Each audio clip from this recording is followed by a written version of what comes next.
Hi there everyone, welcome to the next edition of Property Investing Insider. I'm Michael Beresford from OpenCorp, here with our CEO Matt Lewison. Always good to see you, Matt. Thanks, boys. Wonderful. Well, look, you know, it's 2023. We're getting asked more and more by people that are seeing the opportunity, well, what are you guys doing right now? Some of them have been, in fact, a large number of them have been introduced by clients that bought at the start of COVID, took our advice on the back of investing in the new normal and have made a lot of money since. They want to know what are professional property investors doing in 2023, especially given the interest rate rises, inflation and the rental crisis that we're hearing so much about. Well, look, I think it's really important to understand that a professional property investor or a professional investor of any type spends the largest part of their time understanding the market. Like actually understanding what's going on inside the market, what is driving the market, not just what's happened in the last week, month or year, but what are the fundamentals that are going to affect it in the next week, month, 6 months, year and beyond. And because of that, professional investors don't buy into the media and the stuff that's being put in headlines. Certainly we look at it and we get it, obviously it helps us to understand sentiment and what might be going on in the minds of everybody else who's not a professional investor. But we're not using that to make our decisions. We're just using it to understand the other data like consumer sentiment and house price expectations and all sorts of things like that. But we're deep in the, the data and insights that are going to tell us what's going to happen in the market. And when you look at those things, the cards are really stacked in favor of investors right now in a way I've never seen in the 25 years that I have been investing in property directly. And that's because the fundamentals that we're looking at, which are supply, demand, affordability, and the fourth big one is consumer sentiment. Three of those are still very favorable for investors. The one that's actually out of whack is consumer sentiment, and that's what the Reserve Bank of Australia is attacking right now with interest rates. They're still only at a neutral interest rate, so it's not actually pushing affordability out of the equation. And obviously for those who haven't already seen it, our investing insights that looked at the affordability perspective demonstrated like affordability is the same today as it was in 2012. And I think the numbers were, it was $100 a week cost to hold a property in 2012. And it's the same today, only incomes are substantially higher, 50% higher today than they were in 2012 for many people. So affordability is not causing any issues, but supply is massively constrained. Like supply levels, housing starts and approvals are actually below the 30-year average, and they're back at levels that we saw briefly in 2012. But before that, the previous time that we saw housing approvals down at this level was in 2000 when the GST came in and house prices went up by 10% overnight. So there's been two very short periods of time where housing approvals were this low. And obviously when housing approvals are low, we know that construction over the next 2 years is going to be lower than it would have otherwise been. Housing completions will end up being lower. And we've already got a housing crisis where there's more people than there are properties, and that's why rents are going up. And it's getting worse because 500,000 people, in fact, our population grew by 500,000 people in the last year alone, and it's forecast to continue growing at a massive rate. So you think constrained supply, growing demand, that's a recipe for price growth. We're already seeing it in rents. The only thing that's holding back the tide on house prices is consumer sentiment. And as I said, that's what the Reserve Bank of Australia is attacking. But I guess I was keen to ask you, with all of that in mind, we've all heard that term, coming from like very famous investor Warren Buffett, be fearful when others are greedy and greedy when others are fearful. So when you think of that in the context of today, like what comes to mind and why do you think that would reverberate? I guess it'll be relevant. Well, I think there's so much fear, generally speaking, in the market because most people get their information from the newspaper or the nightly news. We know that their motivation is to sell newspapers previously, clicks these days, so they'll put whatever they want in a headline, whether it's accurate or not. Click, job done, less than helpful for an investor. So given that there's so much fear, then the number of people trying to get into the market is dramatically reduced.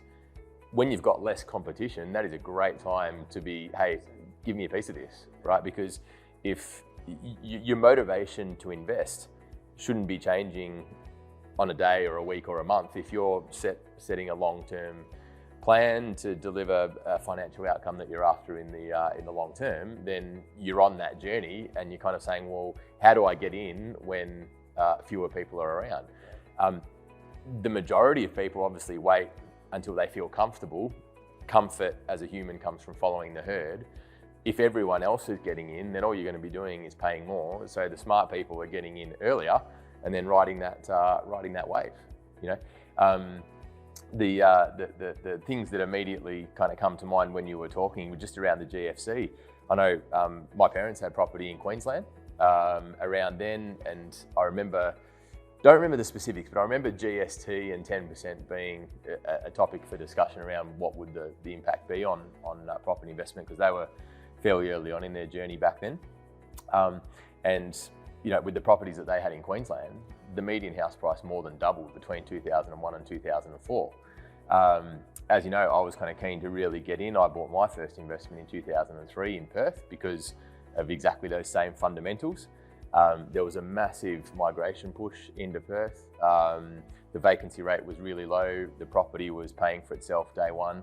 And I saw 85% growth in the next 3 years. And that was the springboard to allow me to get number 2 and number 3 and establish the core foundation of my own portfolio. So probably a long answer to your question, but I think if you have the ability to deflect the white noise, to have the conviction of your actions and say, I'm on this course, when can I buy? When there are fewer people around, I can get a better deal, I can be well positioned for the next growth cycle. We know it's coming. We know the next 3 to 5 years are going to be significant in terms of capital growth and rental growth. That's what it means for me. 100%. Now, just to put some things in perspective, you touched on the introduction of the GST, and obviously there's 3 periods of time I talked about where housing approvals have been as low as they are now over the last 25, 30 years. The GST, the GFC, and now. Post-GST, there was a housing boom. Yep. There was a massive housing boom between 2012 and 2014, in fact 2015, to the point where APRA had to start trying to constrain demand because of the house price growth. So we know in these periods of time, what follows these diminished housing approvals is a massive boom, and it's fed off, obviously, by the fact there's now an undersupply. So they sow the seeds of that next boom by pushing down housing starts. So we're already seeing that. Only what's different right now is this massive population growth, the likes of which we've never seen. And again, it was something that we predicted back in 2020 when we went into lockdowns, and we knew that the Australian government would have to inflate the market coming out of that. Obviously, you'd taken on $100 billion or more of debt. They needed to inflate the economy so that they could push prices up so that the level of debt seemed small. They needed to increase their tax base, and they do that by increasing the size of the market, by pushing prices up, and growing the market by bringing people in from out of the country into the country, especially if they're at an age where they can join the workforce, they can spend more money, they can grow new families. And that's exactly what we're seeing. And then obviously, they've now put a handbrake on temporarily on housing starts, but all those other things are still bubbling away in the background. So I think the term "a perfect storm" has been thrown around a fair bit over the last few months, and it's continuing to build because the Australian public haven't caught on to this yet, because the media is so focused on the wrong things. And so this perfect storm is getting bigger and bigger, and we're starting to see now investors coming out of the woodworks, those that are smart, and they're kind of jumping on this because they can now start to see what's happening with rents and with that pent-up demand. So it's only a matter of time, but it's it's like a tinderbox ready to go off. So those, come back to your question, what are professional investors doing? Well, we've been looking at that data for months, and we've been really stocking up, getting ready for that boom, and making sure we're positioned to take advantage of it. Yep. I think it's it's so cool having an unfair advantage of having 40 years of experience, right, and being able to know what the moving parts are and what drives market growth. So hopefully we're helping on that journey. It should be for all the first-time investors out there a massive confidence boost to know that we're investing in an asset that is in such limited supply, and that we've got such a high demand coming in. When you've got supply and demand in that imbalance, especially when the item we're talking about is not discretionary, people need somewhere to live, that should really give you the confidence to be able to step forward. Professional investors are buying yesterday, they're buying today, they're not even waiting for tomorrow. So take that advice. Good luck starting your journey or growing your portfolio. I'm sure you'll look back in the next 3 to 5 years and be glad that you took action in mid-2023. That's Property Investing Insider for this episode. We'll see you next time.